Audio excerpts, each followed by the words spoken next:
the main, we are a welcoming community, but I cannot say that there have not been unfortunate, tragic incidents with regard to our refugee community.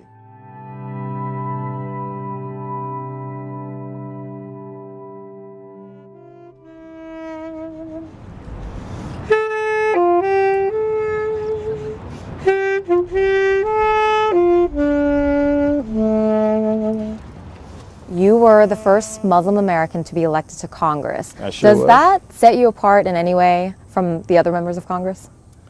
I think sort of. The Muslim community in Minneapolis is just really an awesome group of people. You know, mostly it's Somali community. Try to imagine being ripped out of everything, your family, your language, your culture, everything, and being thrust in a whole new environment. There's a whole bunch of challenges.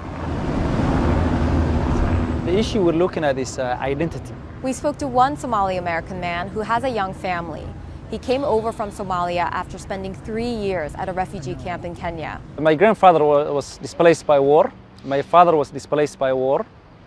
I was displaced by war myself from the Somali Civil War. Now, do you face any discrimination because of your background? Where I live, getting milk from a store, and I had 3 young people who just came in. The minute they saw me, started a very negative derogatory about Somalis, about the need for us to go back to where we came from, and so it's a real challenge. I have never seen the level of fear among Muslim Americans now than even post 9/11.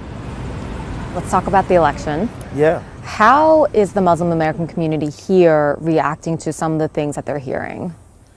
You know, the Muslim community is disturbed, obviously, by the national rhetoric. You know, and it's not just Donald Trump.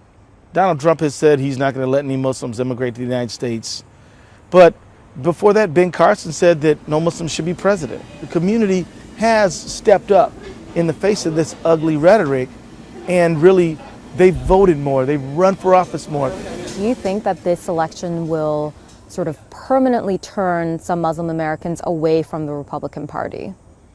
I think that Muslim Americans, many of whom were Republicans before 2000, have come to the conclusion that their presence isn't welcome.